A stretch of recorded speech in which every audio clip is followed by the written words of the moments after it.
Hello everyone, welcome to my channel cam learners.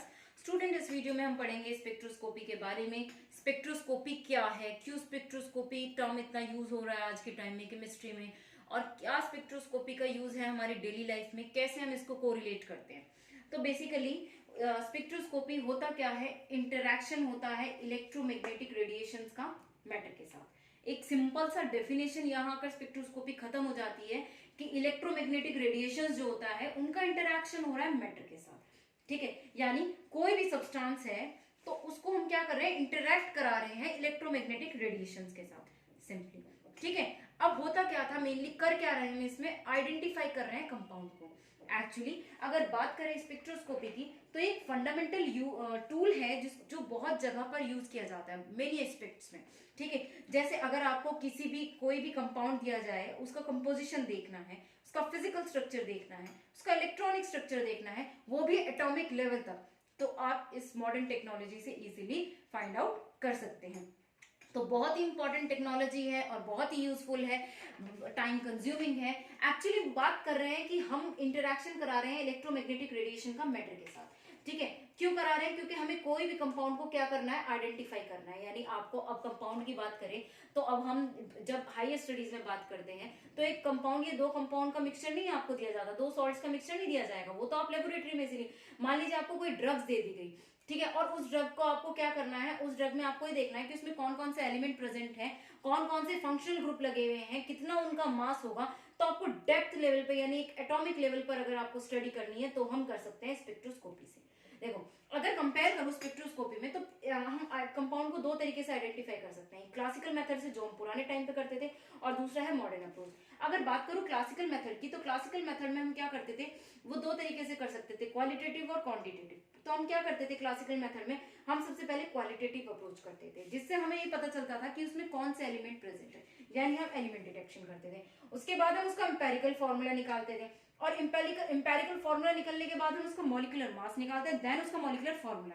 तो ये इतना ज्यादा पूरा प्रोसीजर टाइम कंज्यूमिंग हो जाता है, प्लस वेस्टेज ऑफ कंपाउंड। कहीं ना कहीं क्या हो रहा है, आपके कंपाउंड का वेस्टेज हो रहा है काफी अच्छे लेवल पर। तो ये बहुत ही ज्यादा हेक्टिक हो जाता था, तो इसी को रिप्लेस किया मॉडर्न टेक्नोलॉजी ने, जिसको हमने बोला स्पेक्ट्रोस्कोपी।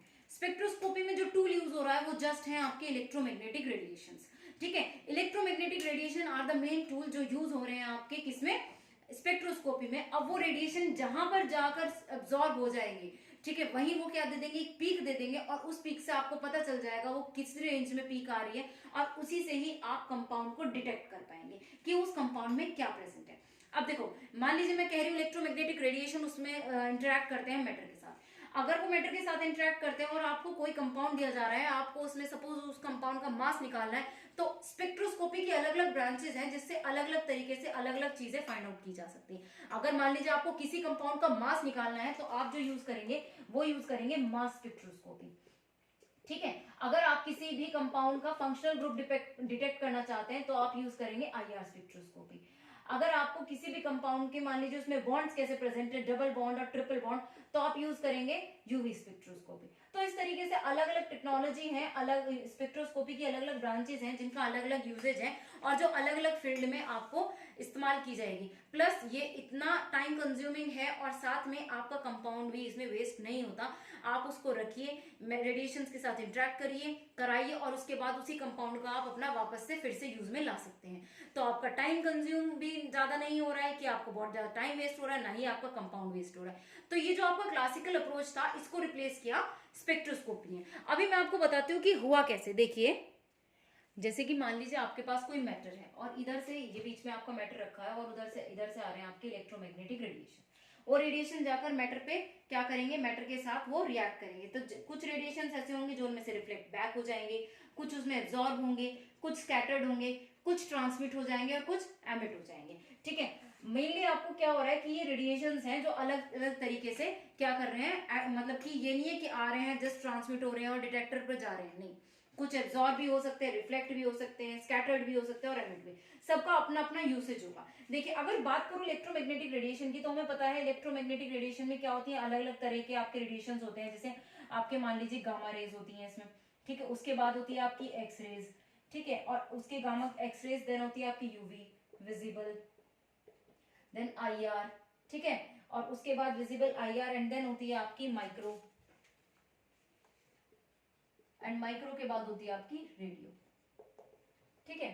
तो जो गामा रेज होती हैं, गामा रेज क्या होती है, बहुत ही ज्यादा एनर्जी वाली रेज होती हैं।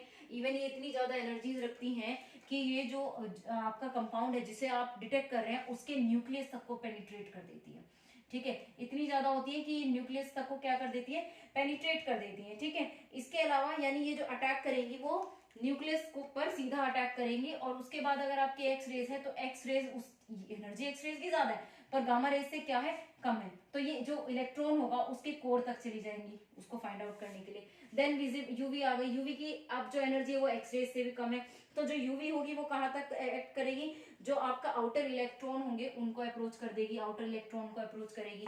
जो विजिबल होगी उसके बाद विजिबल आपकी जो यूवी करती है और जो विजिबल करती है ये साथ में ही इनका यूजेज होता है। जो बाहर के इलेक्ट्रॉन्स होते हैं, जो आउटर मोस्ट पेरिफेरी के इलेक्ट्रॉन होते हैं, ये उन तक पे ही एक्ट कर देती है। उसके बाद आपके IR रेडिएशन आते हैं। IR रेडिएशन जस्ट वाइब्रेशन करा पाते हैं, क्यों, क्योंकि इनकी एनर्जी क्या हो जाती है, और ज्यादा कम हो जाती है, तो इनमें जस्ट क्या होते हैं, सिर्फ वाइब्रेशन होते हैं। उसके बाद माइक्रो की अगर बात करूं तो माइक्रोवेव बहुत ही ज्यादा कम एनर्जी की होती है। ये सिर्फ जो मॉलिक्यूल होगा उसको रोटेट करा पाती हैं, ठीक है, ज्यादा कुछ नहीं, ये सिर्फ जो मॉलिक्यूल होता है उसकी रोटेशन पर वर्क करती हैं। एंड उसके बाद रेडियो वेव्स, रेडियो वेव्स की एनर्जी तो उनसे भी ज्यादा कम होती है, तो रेडियो वेव सिर्फ जो न्यूक्लियस है उसके स्पिन के बारे में बता पाती है कि न्यूक्लियस की स्पिन कैसे हो रही है, क्लॉकवाइज हो रही है, एंटी क्लॉकवाइज हो रही है। तो रेडियो वेव्स की एनर्जी कम होने की वजह से वो सिर्फ स्पिन तक को बता पाती है। तो ज्यादातर जो इंटरैक्शन होता है स्पेक्ट्रोस्कोपी में वो मेनली एब्जॉर्प्शन रीजन में होता है कि जब जो आपकी रेज है वो क्या कर रही है, वो एब्जॉर्ब हो रही है। अब अगर बात करें, मैंने एक सिंपल सी बात कही है आपको कि जो EMR है वो आपकी इंटरेक्ट कर रही है मैटर के साथ। देखो जब वो मैटर के साथ इंटरेक्ट कर रही है, अब सिंपल सी बात है, मैटर क्या है आपका, मैटर इलेक्ट्रॉनिकली न्यूट्रल है, मैटर है आपका इलेक्ट्रॉनिकली न्यूट्रल, ठीक है। तो मैटर क्योंकि इलेक्ट्रॉनिकली न्यूट्रल है बट चार्ज तो उसमें कहीं ना कहीं इनबिल्ट है ही ना, तो वो जो चार्ज है या फिर उसमें जो न्यूक्लियस प्रेजेंट है, वो जो स्पिन कर रहा है न्यूक्लियस, या जो चार्ज उसमें प्रेजेंट है, या फिर जो इलेक्ट्रॉन घूम रहे हैं, उन इलेक्ट्रॉन के घूमने की वजह से, उस चार्ज की वजह से, या जो न्यूक्लियस घूम रहा है उसकी वजह से क्या होता है, जो इलेक्ट्रोमैग्नेटिक रेडिएशन है वो मैटर के साथ इंटरैक्ट कर पाती हैं। और जैसे ये मैटर के साथ इंटरैक्ट करती है तो एक पूरा इसका प्रोसीजर होता है। इस इंटरैक्शन से ही हमें क्या पता चल रहा है कि जो मैटर है यानी जो कंपाउंड लिया है उसके स्ट्रक्चर के बारे में पता चलता है कि उसका स्ट्रक्चर कैसा होता है, क्या क्या क्या उसके अंदर होता है, ठीक है। और यही सब हम पढ़ते हैं किसमें, स्पेक्ट्रोस्कोपी में। अब मैं आपको इसका इंस्ट्रूमेंटेशन बता देती हूँ, बेसिक इंस्ट्रूमेंटेशन स्पेक्ट्रोस्कोपी का कैसा होता है, देखिएगा। तो यहाँ पे आपके पास क्या, ये इंस्ट्रूमेंटेशन मान लीजिए इसका, ठीक है। इसमें कैसे होता है, मैं आप मतलब ये वर्क कैसे करती है, क्या क्या इंस्ट्रूमेंट इसमें लगते हैं, ये सब हम यहाँ पर पढ़ते हैं। देखो सबसे पहले एक सोर्स लिया जाता है। सोर्स क्या है, सोर्स अलग अलग टाइप की जो स्पेक्ट्रोस्कोपी है, जैसे मैं यूवी बता रही हूँ, IR बता रही हूँ, मास बता रही हूँ, हर एक में अलग अलग सोर्स यूज किया जाता है। कहीं पे टंगस्टन लैंप यूज किया जाता है, कहीं पर लेजर लाइट यूज की जाती है, तो अलग अलग तरीके के सोर्स यूज किए जाते हैं। इस सोर्स का क्या काम है, ये जस्ट क्या कर रही है, ये EMR यानी रेडिएशन को पास कर रही है, कहां तक, सैंपल तक। अब बीच में हमने जो ये यूज किया है, ये एक स्लिट यूज करते हैं, इस स्लिट को बोलते हैं मोनोक्रोमेटर, ठीक है। मोनोक्रोमेटर क्या करेगा, ये जो रेडिएशन स्कैटर हो रहे हैं इनको एक नैरो बैंड में सैंपल तक पहुंचाएगा, ताकि जो रेडिएशन है वो प्रॉपर सैंपल पे जाकर अटैक कर सके। अब यहाँ पर सैंपल क्या करेगा, अगर मॉलिक्यूल ने मतलब जो भी ये सैंपल है, सैंपल के अंदर क्या है, वो आपका कंपाउंड है जिसपे आप सर्च कर रहे हैं, जिसे फाइंड आउट कर रहे हैं कि क्या है वो कंपाउंड।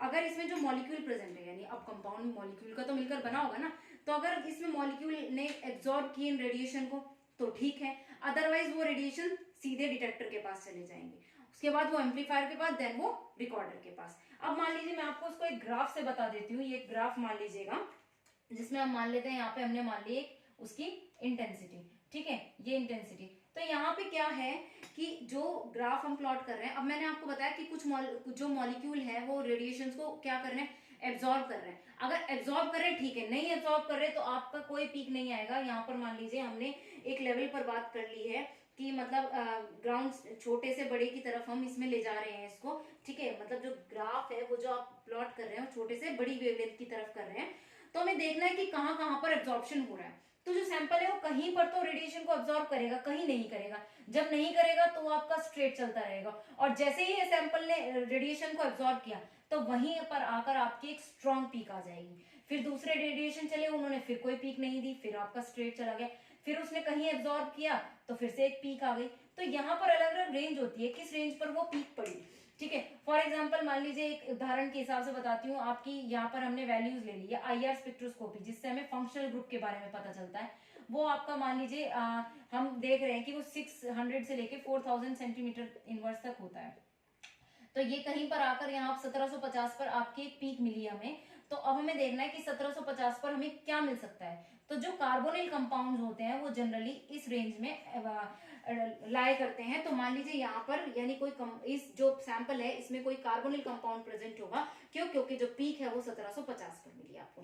ठीक है, उसके बाद वो जो पीक है आपकी, यानी जो कंपाउंड ने एब्जॉर्ब कर लिया, वो उसके बाद जाता है डिटेक्टर में। डिटेक्टर ही ये सब काम कर रहा है, वही डिटेक्ट कर रहा है सैंपल की वो रेडिएशन एब्जॉर्ब कर रहा है, रेडिएशन को पास कर रहा है, ये काम डिटेक्टर का है। एम्पलीफायर क्या कर रहा है? एम्पलीफायर जो आपके सिग्नल्स आ रहे हैं उनको जरा ब्रॉड करके आपको रिकॉर्डर में दिखा रहा है।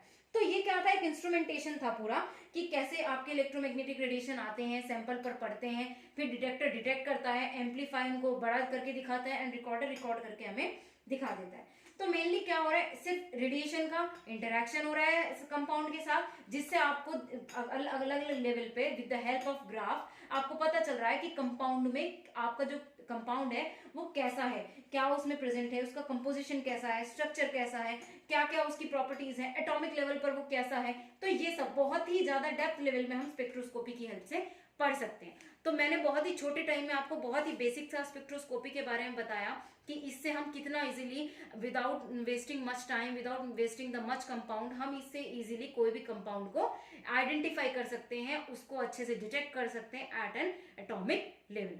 सो होप सो आपको वीडियो अच्छी लगी होगी, तो please like share and subscribe कीजिएगा। Thank you for watching.